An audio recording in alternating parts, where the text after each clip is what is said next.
Hello everyone, welcome to my channel Shraddha's Gita Challenge, Day 31, શ્લોક number 31. શ્લોક number 31 આ રીતે છે. નિમિત્તાની ચ પશ્યામી વિપરીતાની કેશવ ન ચ શ્રેયોનુપશ્યામી હત્વા સ્વજનમાહવે.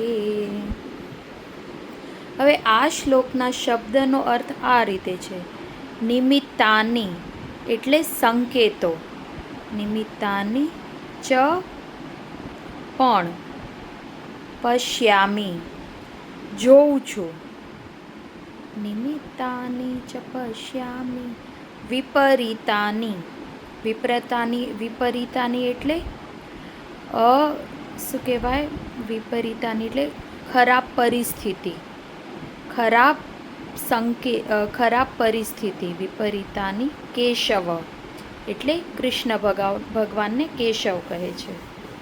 વિપરીતાની કેશવ ન ચ શ્રેયો, ન ચ એટલે નથી મને જોઈતા, ન ચ નથી જોઈતા, શ્રેયો મને વિજય, શ્રેયો એટલે મને કલ્યાણ, શ્રેયો ન ચ શ્રેયો નુપશ્યંતી નથી જોઈ શકી રહ્યો,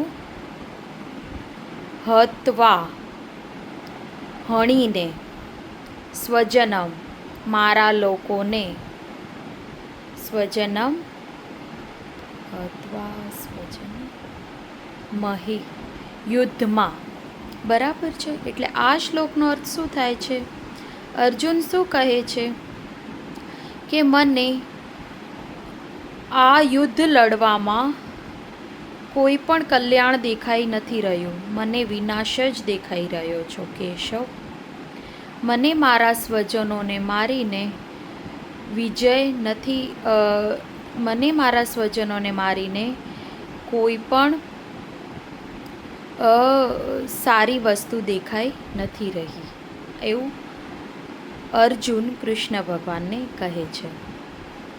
હવે આ શ્લોકમાં અર્જુનની પરિસ્થિતિ એ જ બતાવે છે કે એ કેટલો, જો આગળના શ્લોકોમાં જોયો તો એ તૂટેલો ભાંગેલો, એની બધી મનોની વ્યથા એના શરીર ઉપર દેખાઈ રહી હતી.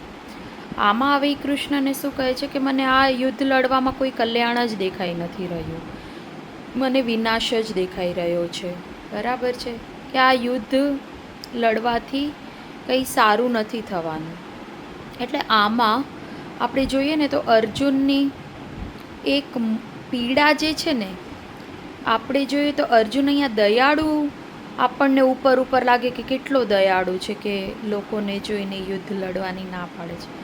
પરંતુ આપણે થોડું ડીપમાં જોઈએ ને તો આ પરિસ્થિતિ, જે પીડાની પરિસ્થિતિ અર્જુનની થઈ છે ને, એ એના મોહને કારણે થઈ છે, એના અજ્ઞાનના કારણે થઈ છે.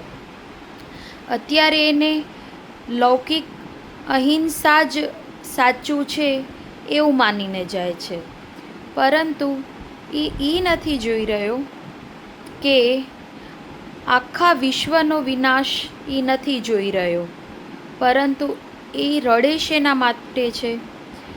આખો વિશ્વનો વિનાશ થશે એના માટે નથી રડી રહ્યો. એ શેના માટે રડે છે કે મારા કાકા, મામા, દાદા, ગુરુ, એમને હું મારીશ, એ વાતથી એને રડવું આવે છે. પરંતુ એની લાંબી દ્રષ્ટિ અત્યારે નથી કે આ યુદ્ધ ધર્મ ને અધર્મનું છે. ધર્મની સ્થાપના કરવા માટે મારે આખા વિશ્વને જોવું જોઈએ, ખાલી મારા કુટુંબ પર પૂરતું મર્યાદિત ના રાખવું જોઈએ. અત્યારે એની દ્રષ્ટિ ખાલી કુટુંબ પ્રત્યે જની જ છે, કુટુંબ પૂરતી જ છે. એ આખા વિશ્વ તરફ નથી જોઈ રહ્યો કે આ યુદ્ધથી વિશ્વને શું ફાયદો થશે. બરાબર છે. આખા વિશ્વમાં ધર્મની સ્થાપના થશે, એ વાત એને અત્યારે ધ્યાનમાં નથી આવી રહી. એ એની એક ભૂલ છે. બરાબર છે. અને બીજું એ શું વિચારે છે કે આ યુદ્ધમાં હું નથી લડવું મારે, એ એવું બતાવે છે કે મને નથી લડવું, એનો ત્યાગ લાગે આપણને, પરંતુ એવું નથી. અત્યારે એ પરિસ્થિતિથી ભાગવાનો પ્રયત્ન કરી રહેલો છે. એ બતાવી રહ્યું છે.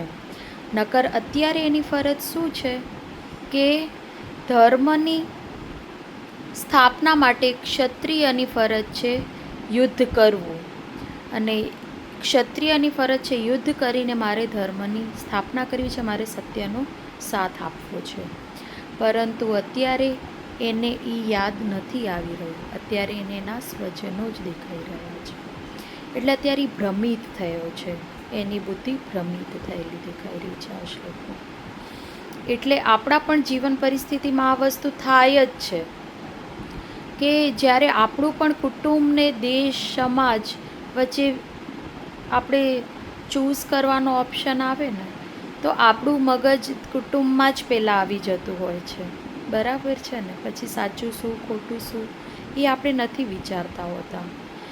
બાકી આપણે એને શું પાપ લાગે છે અત્યારે અર્જુનને કે હું મારા કાકા મામાને મારીશ તો હું પાપી ઠેરીશ, મારે આ પાપ નથી કરવું.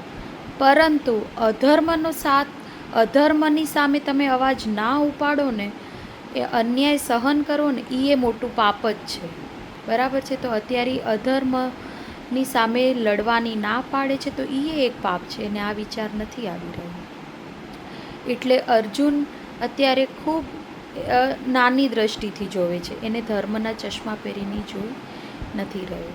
આપણે પણ જ્યારે આવી ખૂબ વિકટ પરિસ્થિતિ, કોઈ પણ પરિસ્થિતિમાં લોકોને આવતી જ હોય છે કાંઈક ને કાંઈક, આપણે પોતે જ્યારે પોતાનું અંદરની જાતને જોઈએ ને, ત્યારે આપણને ખ્યાલ આવે કે સાચું શું ખોટું શું આપણને બધાને ખબર જ છે, પરંતુ આપણે સાથ નથી આપી શકતા હોતા.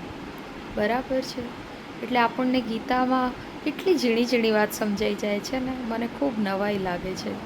અને આમ મજા બી આવે છે કે ખરેખર ભગવાન કેટલી દિવ્ય દ્રષ્ટિ છે આપણને સમજાવવા માટેની, કે અર્જુનને નિમિત્ત બનાવ્યો છે આના માટે, કે આપણે આપણી પરિસ્થિતિ સાથે જ્યારે જોઈન કરીએ ને તો ખ્યાલ આવે. તો તમને આ વિડીયો કેવો લાગ્યો ચોક્કસ કહેજો, અને મારા ચેનલને લાઇક, શેર અને સબસ્ક્રાઈબ કરજો. Thank you.